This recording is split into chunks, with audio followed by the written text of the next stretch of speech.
Bom, agora para a gente encerrar esse capítulo aí de economia da Primeira República, a gente tem que falar da borracha.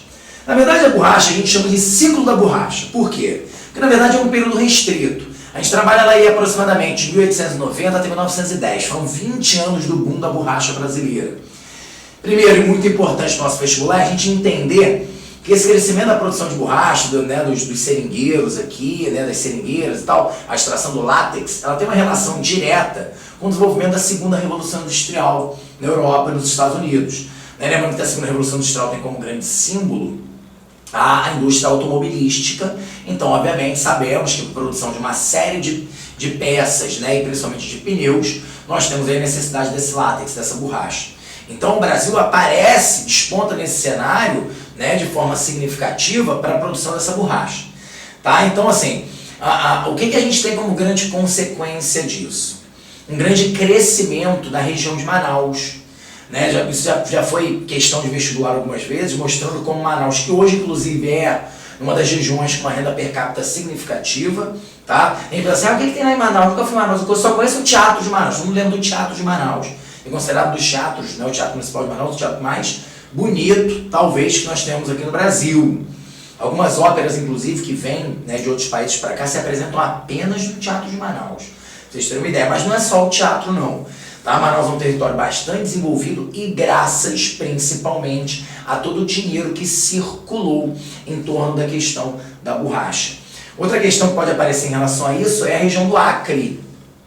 Essa região do Acre, que o Brasil se expandiu, os seringueiros brasileiros acabaram se expandindo para a região do Acre, que não pertencia ao país, pertencia à Bolívia, e a gente tem então aí uma disputa por esse território, e ao final das contas, por proposta do Barão do Rio Branco, o Brasil vai tomar esse território, mas vai indenizar esse país pela perda do território. Então a incorporação do Acre também está diretamente relacionada à questão da borracha.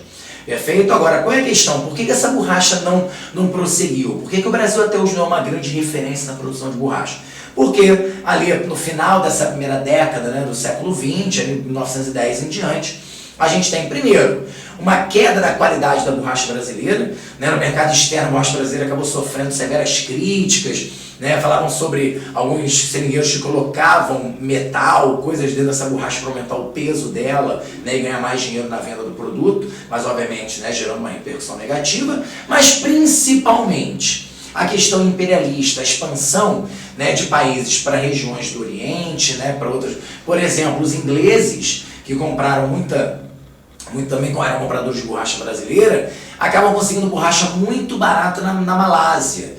Então, quer dizer, a expansão do imperialismo, a busca por novas regiões fornecedoras, acaba gerando uma concorrência desleal com a borracha brasileira. Além também da borracha sintética e outros fatores que vão sendo desenvolvidos e colocam aí a nossa borracha em franca decadência. Tá? Mas fica pra gente como um capítulo importante, tá? O período do ciclo da borracha, como nós chamamos. Tudo bem? Teve até uma minissérie muito interessante chamada Med Maria, que fala também das ferrovias que tentaram se construir na região por causa do boom econômico. Temos também a Amazônia, que foi uma outra minissérie que fala sobre a região, dessa região amazônica, fala sobre a questão do Acre também, que é uma questão muito interessante, que vira aí uma fonte de pesquisa e estudo para vocês.